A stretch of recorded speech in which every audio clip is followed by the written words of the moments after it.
7-year-old Athena Strand has been New and chilling found surveillance dead. video of the California family being kidnapped and now missing. Salim Sabatka was abducted on Saturday. Safety, tragedy, abductions. Every year, hundreds of thousands of children are abducted in the United States. Some are lucky enough to be found, but many more remain unsolved. In Fort Worth, Dallas, Texas, in 1996, Amber Hagerman was kidnapped and tragically murdered, which inspired the community to make a new emergency kidnapping system. The Amber Alert was created and ended up saving 1,000 children, creating a new frontier in children's safety, as it is now being used nationally.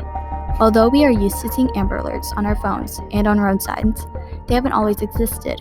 How did things stand before the Amber Alert? What is the background behind the Amber Alert? Let's go back to the 1980s, where the creation of the Amber Alert was still years away.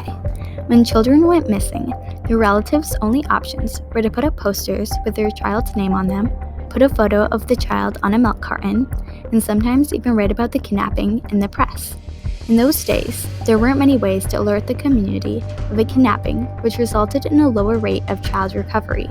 In an article talking about how missing children cases have evolved, it said, during the late 1970s and 1980s, more than 1 million children per year went missing from their homes and neighborhoods. Although it wasn't a new phenomenon, the 1980s marked the first time the problem of child abductions was thrust into the national spotlight, and as a result, the phrase stranger danger entered the national vocabulary. One incident from 1989 illustrates just how challenging it was to locate missing children. The Jacob Wetterling case included an 11-year-old child from St. Joseph, Minnesota. On October 22, 1989, an armed man in a mask grabbed Jacob as he was returning home from the convenience store with his brother and a friend. The other two boys were left behind. In 2015, Danny Henrich admitted to the abduction and murder of Jacob Wetterling and revealed the location of the bodies hidden in place. Jacob was declared deceased in 2016 after his body was discovered around 30 miles from his house. Carmen Wetterling, Jacob's younger sister, said, "When I was in second grade, I had to learn how to press the record button on the telephone. I had to learn how to call the police.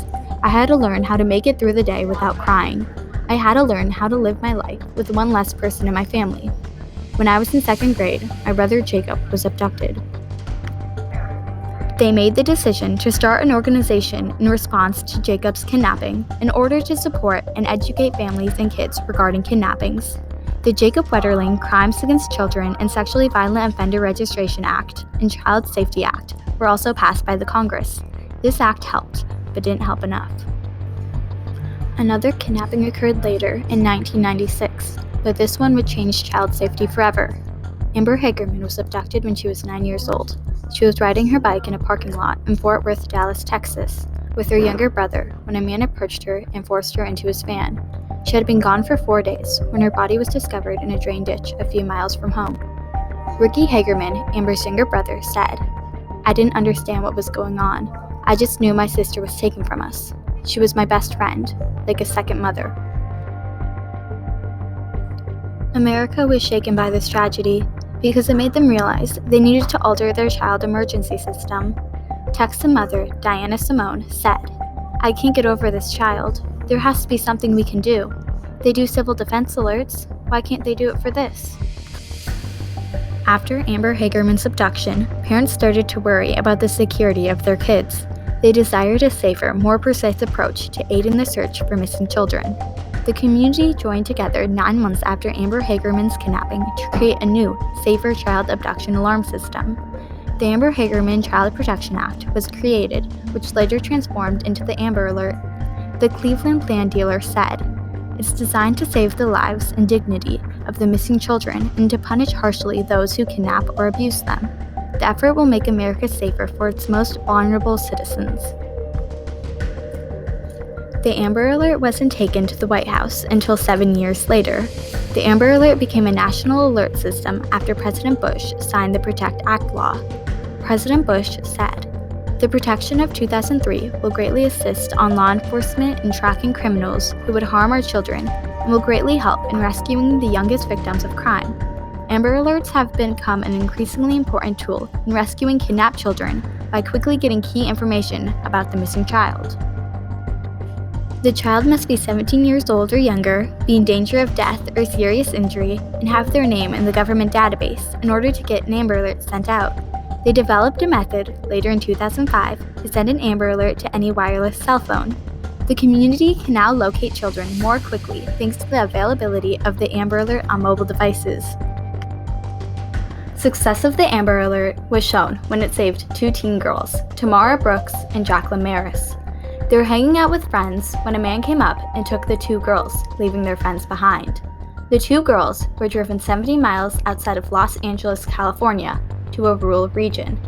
Law enforcement officers were able to send an Amber Alert out, and in hours, they were rescued. In an ABC article talking about the rescue of the two girls, it says, "Police used 5 helicopters and 3 planes to search the canyon and desert around the kidnap scene. Other police departments in the region were notified to be on the lookout, and police used, for the first time, a new Amber Alert system designed to spread the word when a child is abducted." When police arrived to save the girls, the kidnapper Roy Radoff, who had a lengthy criminal record, tried to shoot them, sparking a shooting conflict. Radoff was shot that day, resulting in his death, but the two girls were able to safely make it home thanks to the Amber Alert. Jacqueline Maris said in an interview, "Don't take things for granted, and don't think that this cannot happen to you, because I didn't ever think, like I heard it a million times, I didn't ever think that something like this could happen to me." Over the years, the Amber Alert has improved, saving the lives of over 1,000 kids. Since January 2, 2023, the Amber Alert has saved 1,127 children. The community has grown since the Amber Alert was linked to mobile devices and social media platforms. An ABC reporter said in a program, "For more than 25 years, the Amber Alert has been a leading method to help find missing children. Now the National Center for Missing and Exploited Children is teaming up with Instagram to expand the reach of this crucial tool." There are 82 Amber Alert plans in the US, and they have expanded internationally into 31 other countries. Additionally, in 2006, a Silver Alert for missing adults was created. The Silver Alert is like the Amber Alert, but is made to find missing adults and seniors. Other nations have been motivated by the Amber Alert to develop comparable systems. In conclusion, the Amber Alert has helped countless missing children find their families and brought our community closer together.